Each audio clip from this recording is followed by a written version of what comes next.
Imagine being one of the most wanted criminals in the world. Governments are hunting you. Police are searching for you. Your enemies want you dead. And then, instead of being captured, you negotiate your own surrender. But that's not even the unbelievable part. The unbelievable part is that you get to choose where you'll serve your sentence. You design the prison, you pick the location, you choose who guards you, and when the government finally decides they've made a terrible mistake, you simply walk out. No tunnels, no helicopters, no disguises, just walk away. Sounds impossible. Yet in the early 1990s, that's exactly what happened with Pablo Escobar. The world's most notorious drug lord built a prison for himself and then escaped from it. This is the unbelievable true story of La Catedral, the prison that wasn't really a prison. Before we can understand how Escobar escaped, we need to understand who he was. By the late 1980s, Pablo Escobar had become one of the most powerful criminals on earth. As leader of the Medellin cartel, he controlled a massive drug trafficking empire. Authorities around the world considered him one of the most dangerous fugitives alive. His organization generated enormous wealth through criminal activities. That wealth allowed him to build influence, recruit loyal associates, and challenge the Colombian government itself. But Escobar faced a problem. Pressure was increasing. Law enforcement agencies were becoming more aggressive. International cooperation was expanding. And perhaps most importantly, the United States wanted him extradited. For Escobar, extradition represented his greatest fear, because once extradited, he would lose control. And losing control was something Pablo Escobar hated more than anything. During the late 1980s and early 1990s, Colombia found itself trapped in a violent conflict. Escobar launched a campaign aimed at preventing extradition to the United States. His message was simple. He would do almost anything to avoid being sent abroad. The violence shocked the country. Bombings, assassinations, intimidation. Fear spread throughout Colombia. Authorities desperately searched for a solution. They wanted the violence to stop. And eventually, a controversial opportunity appeared. What if Escobar surrendered voluntarily? What if he agreed to serve time inside Colombia? To some officials, it seemed like a path toward peace. To others, it looked like a dangerous compromise. Nobody realized just how dangerous it would become. In 1991, a deal was reached. Pablo Escobar agreed to surrender. At first glance, this looked like a major victory for the government. One of the world's most wanted criminals was finally going to prison. But there was a catch. Actually, several catches. Escobar was allowed extraordinary conditions. Most shocking of all, he would be imprisoned in a facility known as La Catedral, a prison built according to terms he heavily influenced. The prison sat high in the mountains overlooking Medellin. The location offered incredible views, fresh air, isolation, and distance from unwanted visitors. Officially, it was a prison. But what investigators would later discover made many people question whether it truly functioned like one. As details emerged, people were stunned. La Catedral looked nothing like the prison most people imagined. Reports described amenities rarely associated with incarceration. Visitors came and went. Associates maintained contact. Life inside appeared unusually comfortable. According to numerous accounts, Escobar continued conducting aspects of his criminal organization from inside the facility. Whether every report was accurate remains debated. But one thing became increasingly clear. The government was not exercising the level of control many citizens expected. And the longer Escobar remained inside La Catedral, the more criticism grew. People began asking difficult questions.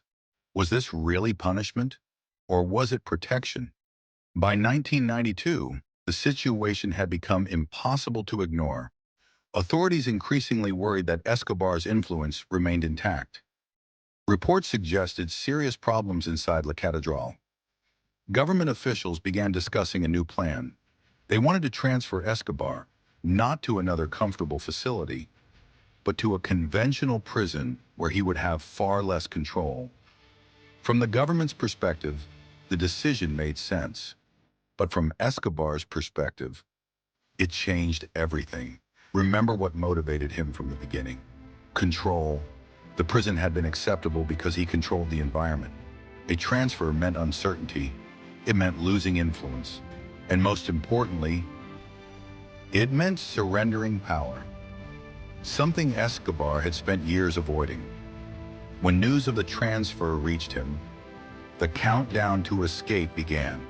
In July 1992, officials prepared to move Escobar. They believed they still had time. They believed they still controlled the situation.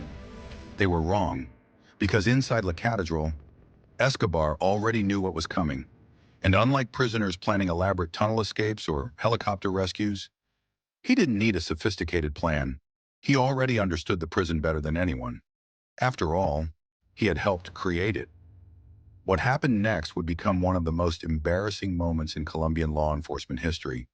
The prisoner who had chosen his own prison was about to escape it. Decided to take back control. Escobar would be transferred. His special treatment would end. His private prison would no longer protect him. But officials had made one critical mistake. They assumed the most dangerous man in Colombia would quietly accept losing everything he had negotiated. He wouldn't.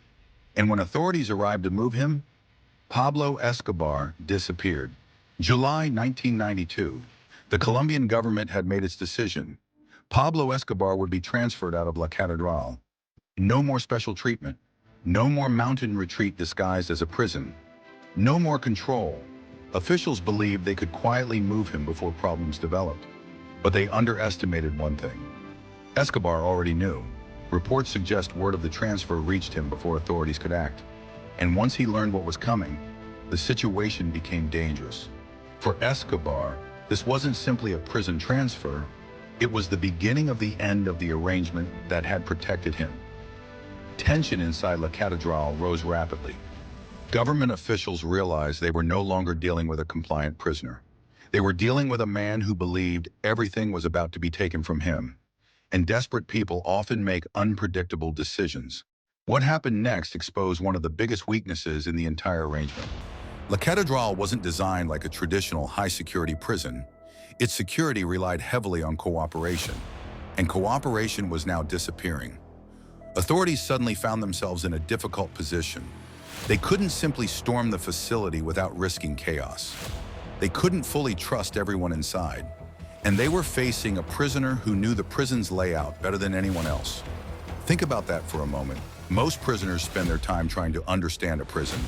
Escobar already understood every corner of La Catedral, its strengths, its weaknesses, its blind spots. The government had created a situation where the prisoner knew the prison better than the people trying to guard him. And that mistake was about to become painfully obvious. Then came the moment that would embarrass Colombian authorities around the world. As government forces moved closer to taking control of La Catedral, Escobar escaped. Unlike many famous prison breaks, there was no elaborate tunnel, no dramatic helicopter extraction, no Hollywood-style explosion. The reality was almost more shocking. He simply took advantage of confusion, poor coordination, and weaknesses in the prison's design and management. The very facility built around his conditions had become the perfect environment for escape. By the time authorities fully understood what was happening, he was gone. The world's most famous drug trafficker had slipped away from the prison he had helped create. And once again, a massive manhunt would begin. News of the escape spread rapidly.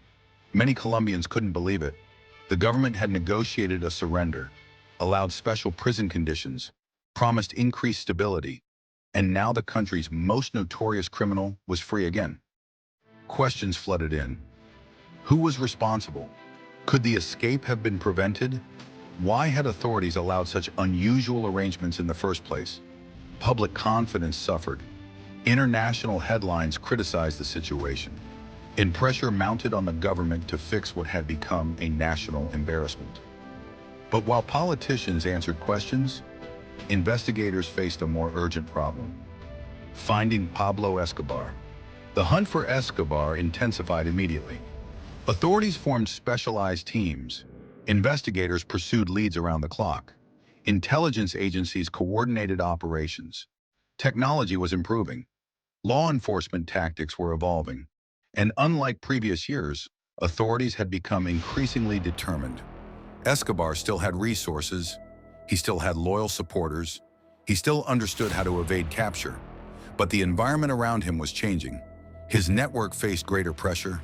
His movements became more difficult. The walls were slowly closing in, not all at once, but piece by piece, clue by clue, lead by lead. Over time, investigators gathered more intelligence, more leads, more information. Eventually, those efforts narrowed the search. In December 1993, authorities located Escobar in Medellin. The operation that followed marked the end of one of the most famous fugitive stories in modern history. Years of violence, years of investigations, years of pursuit had finally led to this moment. Regardless of how people viewed Escobar, one fact remained clear. His story had left a lasting impact on Colombia, and the lessons from La Catedral would influence discussions about organized crime and prison security for years to come. Today, La Catedral remains one of the strangest prison stories ever recorded, not because of sophisticated technology, not because of an elaborate tunnel, but because it demonstrated a simple truth. Security becomes complicated when power, influence, and control enter the equation. The prison wasn't defeated by force, it was weakened by compromises. The escape wasn't the result of a single mistake, it was the result of a series of decisions that gradually reduced accountability. For security experts, the case remains a fascinating study. For historians, it's a remarkable chapter in Colombia's history. And for everyone else, it's a reminder that systems can become vulnerable when exceptions are made for powerful individuals. When most people think about prison escapes, they imagine tunnels, hidden tools, secret plans, or daring getaways. But the story of La Catedral is different. Pablo Escobar didn't escape from an ordinary prison. He escaped from a prison built around his own conditions. And that's what makes this story so fascinating. It wasn't just an escape, it was a warning about what can happen when institutions lose control of the systems they're supposed to manage. Years later, people still debate the same question. Was La Catedral ever truly a prison? Or was it simply a temporary arrangement that was destined to fail from the beginning? Let me know what you think in the comments. Do you believe the escape was inevitable once those special conditions were granted? Or could authorities have prevented it? And if you enjoy true crime documentaries, prison escapes, criminal investigations, and unbelievable real-life stories, make sure you subscribe and turn on notifications, because the next story we're covering involves another criminal case so unbelievable that it sounds like fiction. But every part of it is real. Until next time, stay curious.